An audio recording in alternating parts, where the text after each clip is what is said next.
I asked Mr. Donnelly what his musical background was. Well, like many of the people that you will discover on the business side of the music business, I started as a hopelessly failed musician. I took guitar lessons when I was in the sixth grade.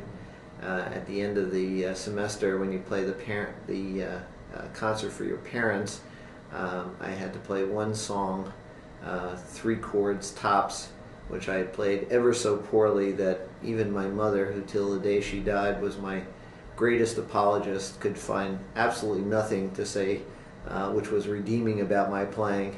And when your own mother can't lie about your playing, then you know you really suck. It's time to do something else. And I became the kind of kid that then was a great record collector, and I had a massive record collection. So you had to invite me to your parties whether you liked me or not, because I had all the imported records, and that was always, a big thing for me.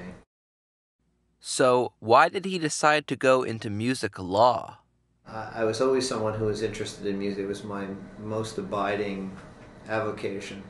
I grew up here in New York City, not far from the what not far from Greenwich Village, which was the center of the folk music scene in the late 50s, early 60s. And one of the great things about that particular club scene was that it was centered around coffee houses, which didn't require you to be of drinking age. So even when the drinking age was 18, you were able to get into coffee houses when you were 15 and 16.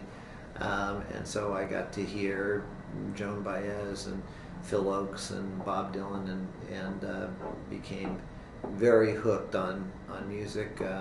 I was also going to live performance shows at the Brooklyn Fox and the Brooklyn Paramount, where they would have on one day, it's hard to believe now by comparison to how live shows are presented, but in one day they would present those artists who had the top 10 songs at the top of the charts on the same stage on the same night. So you might get to see Chuck Berry and Fats Domino and just Buddy Holly and unbelievable people all playing, but they'd only play like two or three songs, and then they were off. So it was an amazing time for live music, and I got hooked on the music, and knew I wanted to do something with it, and just had this notion that music law was going to be an area that might work for me, even though truthfully it was just really evolving as I got into it as a specialty. It really wasn't yet a fully formed specialty. Even entertainment law, which is a broader category that includes film and television and other categories, even that wasn't fully formed yet as a boutique practice. And where did he attend undergraduate and law school?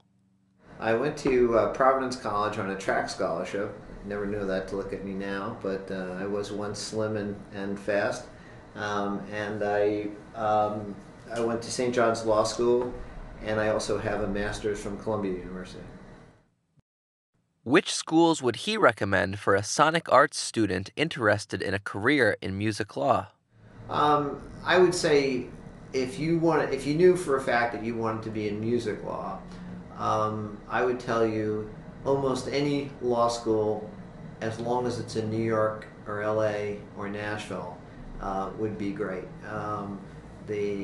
Obviously, you're always at, let's face reality. I mean, if you go to Columbia, or you go to Harvard, you're always at an advantage, over anyone else. But assuming that you're with the majority of kids, I would say that I would, if I knew for sure I wanted to be a music lawyer, I would go to, let's say, Brooklyn Law School, which is sort of a middling law school in New York, rather than go to University of Virginia Law School, which is a better law school in a state where you're not going to have any kind of ability to do internships during the semester, which is a very key part of your education. What are some good places to look for music law internships?